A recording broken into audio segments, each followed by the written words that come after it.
कामप्रत स्त्री वस्त्र का वर्णन।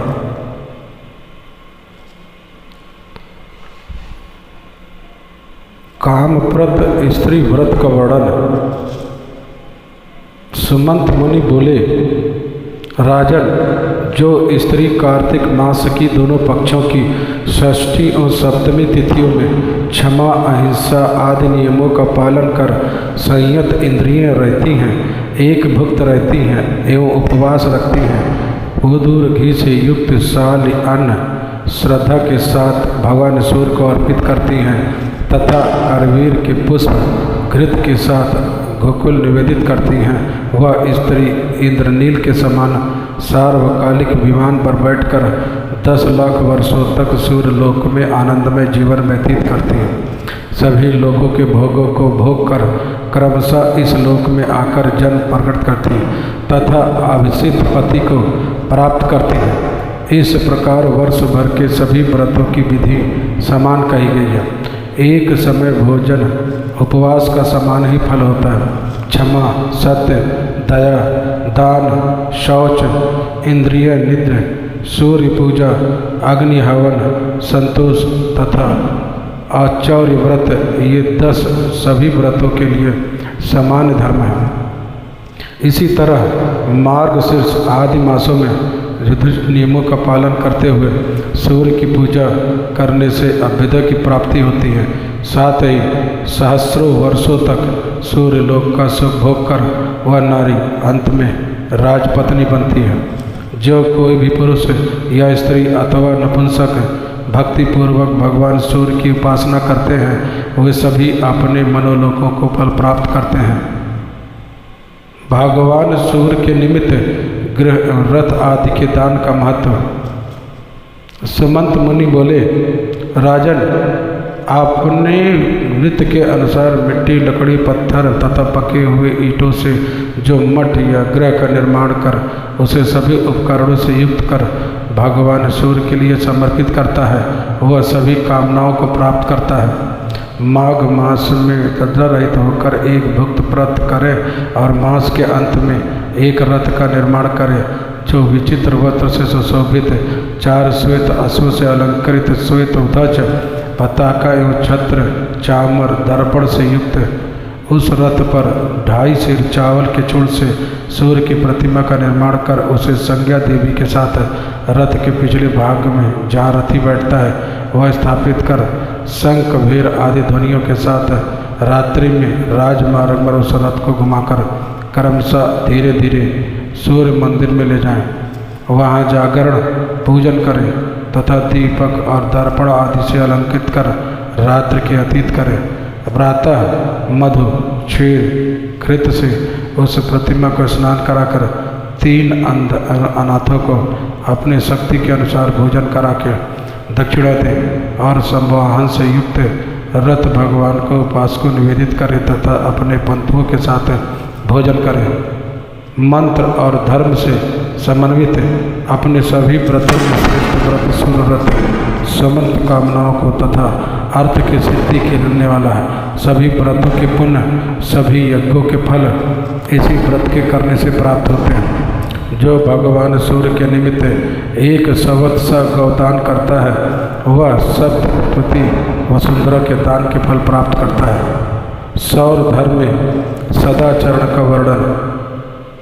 सुमंत मुनि बोले, राजन, अब मैं सौर धर्म से संबंध सदाचारों का संक्षेप में वर्णन करता हूँ। सूर्य उपासना को भूखे प्यासे, दीन दुखी, थके हुए, मलिन तथा रोगी व्यक्ति का अपनी शक्ति के अनुसार पालन और रक्षण करना चाहिए। इससे संपूर्ण कामनाएं पूर्ण हो जाती हैं। पतित, नीच, चांडाल और पंक्षी आदि सभी प्राणियों को अपनी शक्ति के अनुसार दी गई थोड़ी भी वस्तु करुणा के कारण दिए जाने से अक्षय फल प्रदान करते हैं। अतः सभी प्राणियों पर दया करनी चाहिए। जो मधुर वाणी होता है उसे इस लोक तथा परलोक में सभी सुख प्राप्त होते हैं।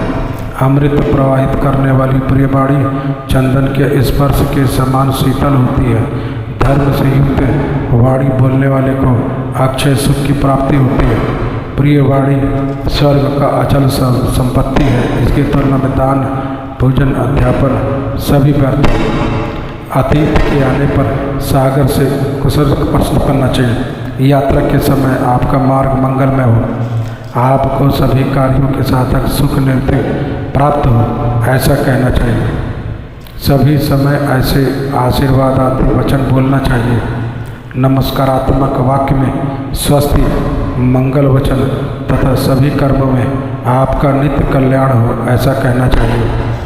इस प्रकार के आचरणों का अनुष्ठान करके व्यक्ति संपूर्ण पापों से मुक्त होकर सूर्य लोक में प्रतिष्ठित होता है। मनुष्य को जैसी भक्ति भगवान सूर्य में, वैसी ही भक्ति सूर्य भक्तों के प्रति भी रखनी चाहिए। किसी के द्वारा आक्रोश करने या ताड़ित होने पर जो न आक्रोश करता है न ताड़न करता है, वाणी में प्रतिकार होने के कारण ऐसा क्षमाशील शांति व्यक्ति सदा दुख से रहित होता है। सभी तीर्थों में क्षमा सबसे श्रेष्ठ है, इसलिए सभी क्रियाओं में क्षमा धारण करना चाहिए। ज्ञान, योग, तप, यज्ञ, प्रणादि शक्ति क्रियाएँ वृद्धि व्यक्ति के लिए व्यर्थ हो जाती है, इसलिए क्रोध का परित्याग कर देना चाहिए। और प्रिय वाणी मर्म स्थिर प्राण हृदय को जलाने वाली होती है, इसलिए प्रिय वाणी का प्रयोग करना चाहिए। क्षमादान, तेजस्वी का, सत्य, श्रम, अहिंसा, ये सब भगवान सूर्य की कृपा से प्राप्त होते हैं। समंत मुनि बोले, महाराज अब आप अधिक सम्मत सौर धर्म को पुनः सुने। यह सौर धर्म पापनाशक, भगवान सूर्य को प्रिय तथा परम पवित्र है। यदि मार्ग में कही गई पूजा अर्चना होती देखें तो यह समझना चाहिए वहाँ भगवान सूर्य देव स्वयं प्रत्यक्ष उपस्थित हैं। भगवान सूर्य का मंदिर देखकर वहाँ भगवान सूर्य को नमस्कार करके ही वहाँ से आगे जाना चाहिए।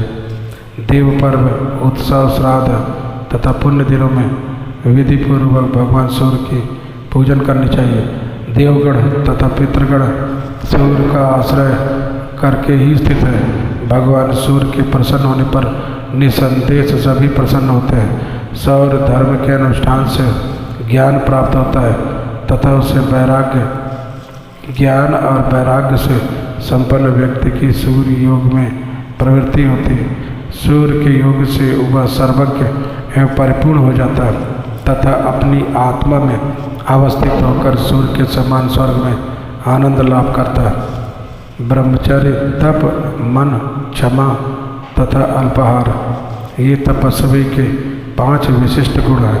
भाग्य या अन्य विशिष्ट मार्ग से तथा न्यायपूर्वक प्राप्त धन गुणवान व्यक्ति को देना ही दान है। हजारों शस्य राशियों को उत्पन्न करने वाले जलयुक्त उर्वरा भूमिदान कहा जाता है। सभी दोषों से रहित कुलीन, अलंकृता कन्या, निर्धन, विद्वान बीज को देना कन्यादान कहा जाता है।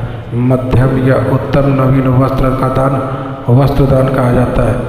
एक मास में 240 ग्रासों का भक्षण करना चंद्रायण व्रत कहलाता है। सभी शास्त्रों के ज्ञाता तथा तपस्या वरायण जितेंद्रिय ऋषियों और देव से सेवित जल स्थान तीर्थ कहा जाता है। सूर्य संबंधी स्थानों को पूर्ण क्षेत्र कहा जाता है। उन सूर्य संबंधी क्षेत्र में मरने वाला व्यक्ति सूर्य सायुज्य को प्राप्त करता है। तीर्थों में दान देने से, उद्यान लगाने एवं देवालय, धर्मशास्त्र बनाने से, धर्मशाला बनाने से अक्षय फल प्राप्त होता है।